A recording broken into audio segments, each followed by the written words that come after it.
So hello everyone. Now in this video we are going to dockerize the Spring Boot application where we will be adding a Docker file into it, and then we will be adding Docker Compose file. Why we'll be using a Docker Compose file in this application? We will cover that in the video ahead. But before that, this is the application that I want to dockerize. I want to create a Docker image out of it because I want to share this application to someone. So let us see what is the output of this application. So here we go and run the application here, and in the browser enter localhost 8080, and here, so this is the output of the application. Welcome to the home page. There is an admin, there is a user, and the admin can log in into his page. First log out, yeah. The admin can log in into his page by entering some credentials, and once he has logged in he can access his page, but he cannot access the user page because the user is forbidden to access. So this is the project that we created in our previous video.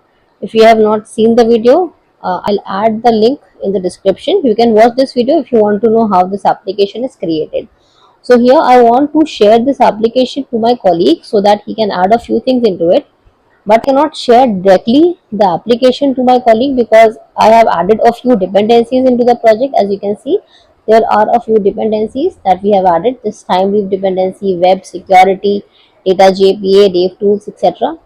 And these are the dependencies that I use in form.xml. But for that, also to run efficiently, I have to install MySQL, I have to install Postman, I have to install other things as well.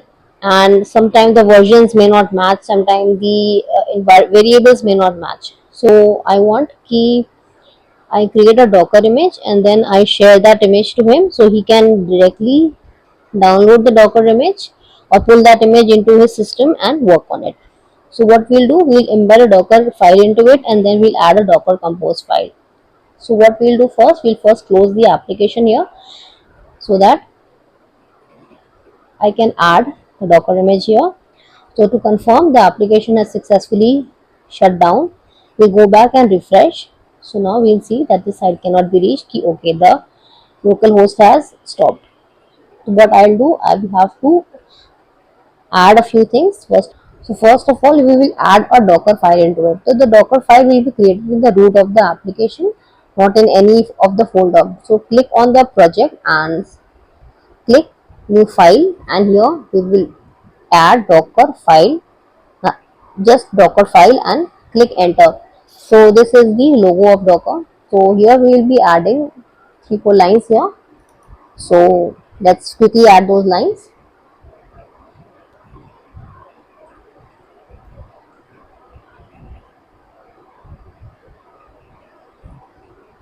Okay, so these are the 5 lines that I have added from Eclipse Xamarin 17 JDK volume, argument, copy, and entry point. So let us first see what the Docker file is actually doing. So this is the official JDK image from Docker. So this will first, when the Docker file will be created, first of all it will pull the official JDK or the Java development kit to need, because this application is a Spring Boot application. So this is a Java application. So this needs Java to run properly.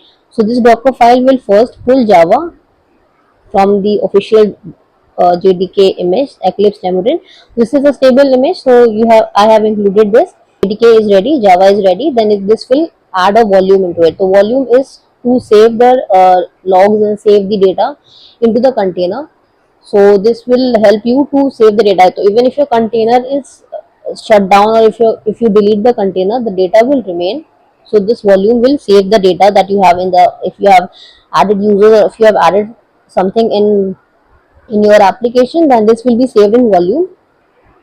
So the next line argument will is the kind of a build type variable. So this is a build type variable, and this is the name of the argument, jar file. So what will we do? This will during build time, while the Docker file is being built, this argument with the variable of jar file will find a jar here. So this jar file will be located in the target folder of your application. So if you go into the application folder where you have stored your application in your local system, in the target folder, you will find a .jar file here. Once you have built the application, so that jar file will be pulled, and that jar file will be built during build time. That is the what is the name of the jar file, that will be replaced here. So if the jar file name is, let's say, spring.jar, so this will spring.jar will be replaced here, because during build time, when the application is being when the Docker file is being built, so this jar file is spring.jar. By taking the name here, if he has found the jar file, this will be replaced here. Now what we'll do, spring.jar will be, the value of spring.jar will come here. So copy spring.jar and name it as spring.jar. So I have just set the name spring.jar for understanding purpose, but in reality it's not spring.jar, it's the name dot zero point it's the name dot zero dot zero dot one dot snapshot dot jar. So this is the extension of the jar file dot snapshot dot jar. So this is a long name to remember. This is not a good name to go ahead with. So this what we'll do, कि the name of the jar file will be pasted here, and then this will be replaced by spring.jar. This copy file will be copying the entire content of the jar file that it has found here, and will copy the entire content into spring.jar. So the new jar file is now spring.jar. So once everything is ready, JDK is ready, it has found the jar file, and there is the jar is ready, then the entry point to run the Docker file will be Java, jar, and then spring.jar. And once all these are fine, the Docker file will be created.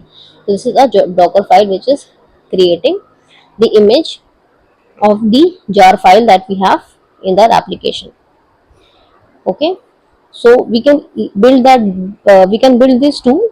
We do not have to use a Docker Compose file here. But why am I using Docker Compose? Because this application is dependent on MySQL. As you have seen that we are saving the database. We are saving the users in the database, and we are saving them through Postman. So we need MySQL also as a dependency. So MySQL will be running on a separate container, and this application or the Spring Boot application will be running on a separate container. So both of these containers will talk to each other. So we can also create a Docker file, and we can run them separately as different containers. But if you have a long application, or if you have more than one service talking to each other, then it's a better idea to create a Docker Compose file where you can list all the services that your application is using, and one Docker Compose file will run, and they spin up all the containers that you need in your application. So since I'm using two services here, one is the Spring Boot application and the next one is MySQL. So I will be using a Docker Compose file, so that I do not have to manually start two different containers by writing Docker commands for both of them. So now I'll create a Docker Compose file here. So in the root of the application, we will be creating a Docker Compose file. So same, click here and write docker /compose.yaml. By default, Docker Compose accepts YAML only, so we cannot use any other extension. We can also write JSON, but JSON will not be accepted as a valid argument. So Docker Compose by default only accepts YAML. So we will be writing a YAML lines here. So I'll quickly add the lines here. So this is the Docker Compose file with the version of 3.8. So here you see there are two services running. Service number one is an application, and service number two is MySQL.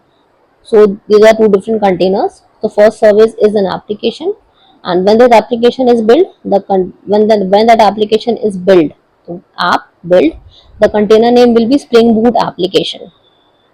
Okay, so what port it will run on? This will run on port 8081 8080. So I have used 8081 because many a times 8080 is busy, or 8080 is using some other application is using 8080. So the application doesn't stop, so I have used 8081. So this is the host port, and this is the container port. This is kind of a port mapping. My host 8080, whatever request comes on my port on my machine, that will be forwarded to the container port 8080 to handle the request. So this is a kind of a bridge that is creating in between to communicate effectively. This is the host port, and this is the container port. and this they will talk to each other. So this application or this container is depending on what? This is depending on MySQL. MySQL is this is a different service. So this depends on MySQL, and the environment required to run with MySQL is a user and a password. So MySQL user, this container will talk to MySQL using the user as root and password as password, and the network is backend because there is no user interaction here. This will happen in the backend. This is the first container with the name of Spring Boot app. The port is 8081 8080, depends on the different container MySQL, and will connect to MySQL using root and password. Okay, and now this is the second container, which is the name of MySQL. This is the image that this will pull from Docker MySQL image to run the container, and the name is MySQL. So this will always restart whenever required. The environment here is MySQL root password is password, and database is MyDB. So you can change the database also, and if you want, but I have kept the default as MyDB. The port is 3307 3306. This is, so here I am using volume to save the data even after the container is removed or even if the container is stopped. So by default, whatever container is created, that if the moment it is stopped or it is removed, the every data is lost. So for MySQL, if you are saving users in the database in MySQL, then you do not want key if the container is stopped or if the container is removed, then all the data should be lost. So to save the data even after the container is not working, we are using volume so that the data is effectively saved, and this is useful for data persistence, or this is useful to save the data in the database. So this is the path that I'll be using. SQL init is the name of the folder that I'll be creating here. I'm entering things directly in the application so that there are no problems encountered. By default, MySQL uses the path of var lib mysql, which is the default location in the MySQL container. But many a time the error comes if the user is not authorized or the access denied to port 3306 to the user with password.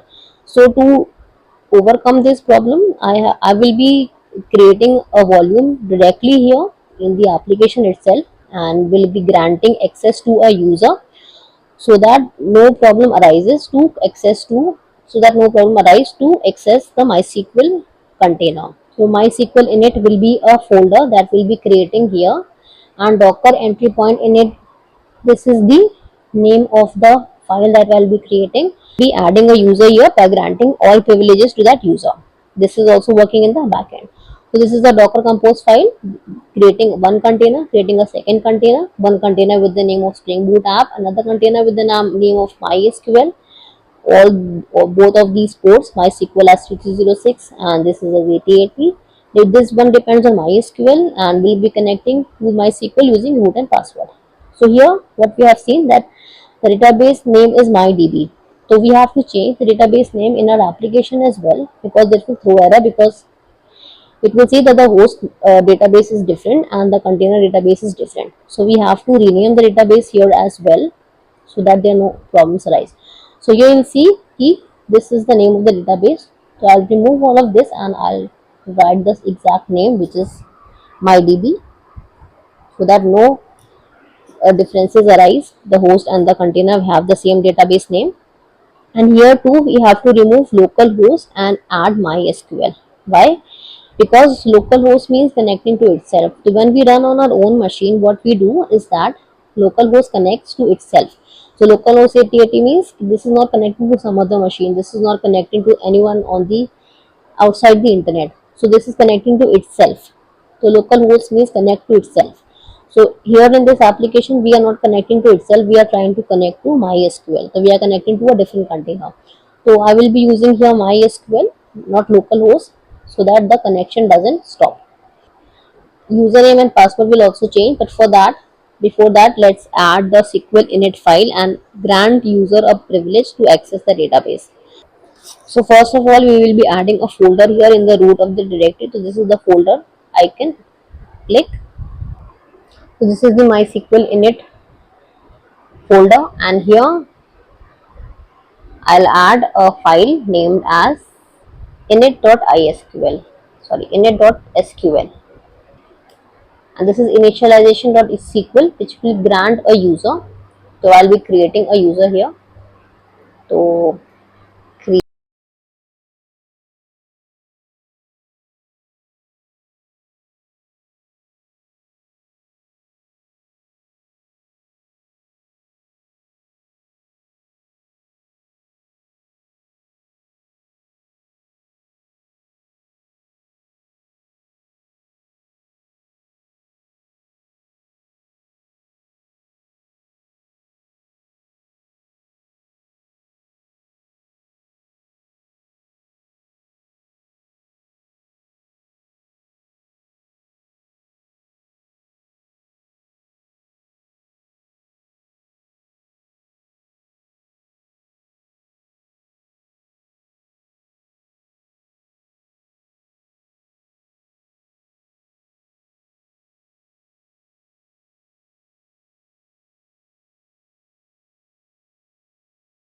SQL file which is creating a user as Spring user identified with the Spring password. This will grant the user all privileges on MyDB that we have created in the Docker Compose file. My database.star grant all privileges to Spring user to access my database, and so we have created a user here as well. We have also created a Docker Compose file here. This is a Docker file that we have created. Okay, and the next last step is to add those users here that I have created. So this is Spring user, and the password is Spring Pass.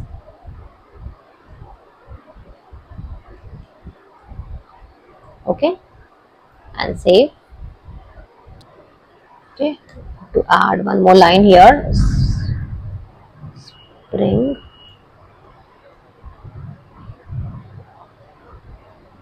dot data source dot driver class name is equal to mysql dot cj dot jdbc dot driver.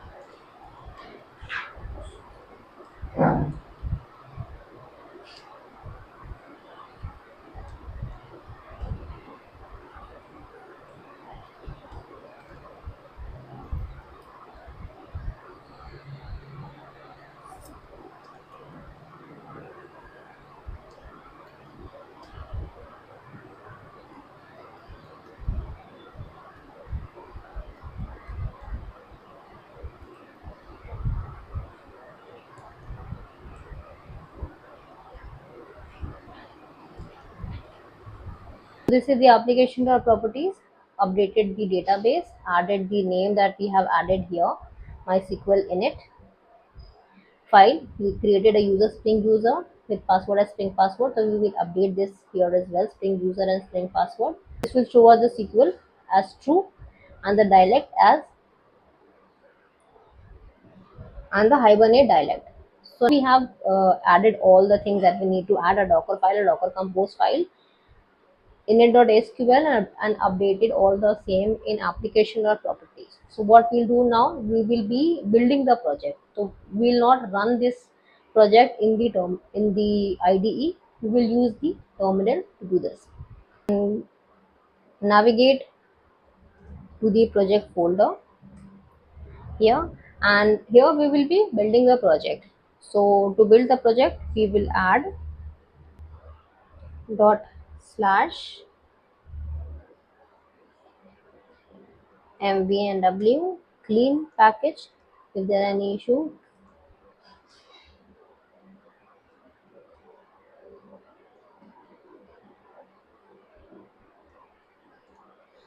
so mvn clean package skip test. So this will skip the test folder. This will skip the test there that is there, and this will create a jar file. So the jar file is created, and you see this is the name of the jar file, Spring Security Demo 0.0.1 snapshot.jar. So in the Docker file that we have created here, you'll see the Docker file, that the target.jar file will find this jar, Spring Security Demo snapshot.jar, and this will add the jar file in this argument jar file, and this will be pasted here, and this will be renamed to spring.jar. So instead of the name of 0.0.1 snapshot.jar, this will be named as spring.jar. Okay, so the build is successful. Next step is to docker compose build and press enter. Okay, this is not docker compose, docker up, docker compose up and build. So now this is building the image. First of all, it is pulling MySQL, and this will create a container and downloading all the images required. This will take some amount of time.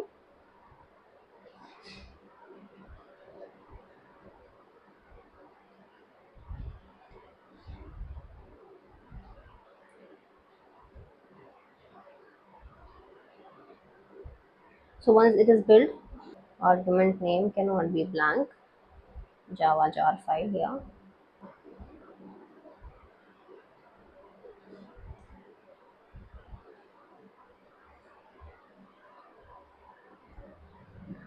We build, and again docker compose up. Okay, so there was one error.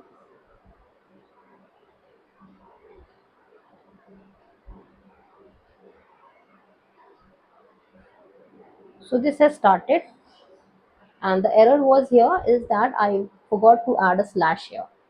So make sure to add a slash, otherwise this cannot find the argument and will say the argument cannot be empty. So now we'll go to the browser to check if the application is running or not. So as you remember that in the docker compose file, we added the container port, host port as 8081. So we will go and check 8081 to see if the application is running or not. Enter, and the site cannot be reached. So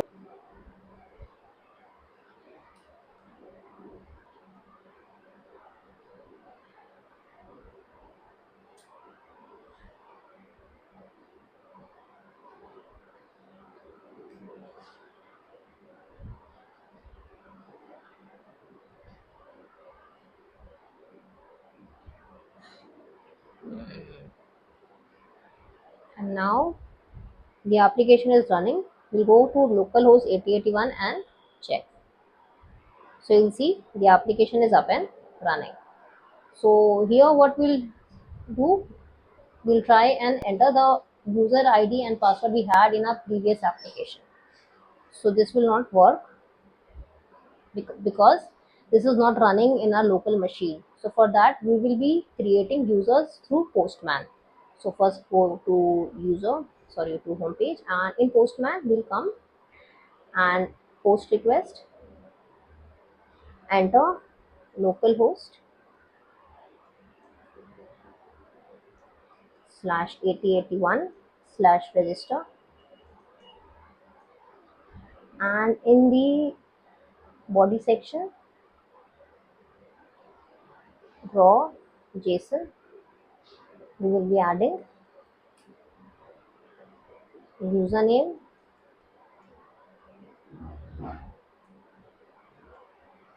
as, let's say, Varun, password 121234, and role as,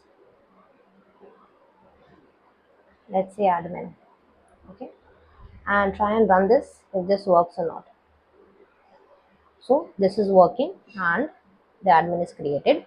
To check if the user is working fine, I'll go and click login, and here we'll add VARUN and the username of 1234, password, and login. So now Varun can easily log in to the home page, and but he cannot access the user page because admins are not allowed to access the user page. And a second name as, let's say, Swati with the role of user,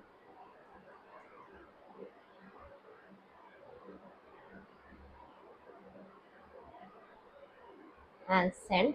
So now user ID 2, this is the second user with the name of Swati, and click user, cannot access because the admin has not yet logged out. Log out it as Swati with 1234 and successfully logged into my user page. So now you can see I am accessing it on localhost 8081, which is the container port, and I can access the page. I can enter users to the database, to Postman as well in the database, which is running on the Docker container here. This is the container, and this is the images that has been created. The Spring Security Docker app that we created, and the MySQL image, and this is the container which is running, embedding all the both of these images in it. Some volumes we have created. This is the volume name, so you can check the volumes, and this image can be easily shared. Either you can upload it on Docker Hub and share the image, or you can create a tar file of it and ship that image to anyone you want. All right, so this was all for this video. I hope you found this video useful, how to create a Docker image out of a Spring Boot application, where we have created a Docker file, a Docker Compose file, granted user privileges, and then we created a Docker image out of it. Okay, so if you found this useful, do not forget to like, share, and subscribe to the channel if you have not yet subscribed. Keep learning, keep growing. Thank you very much. I'll see you in the next video.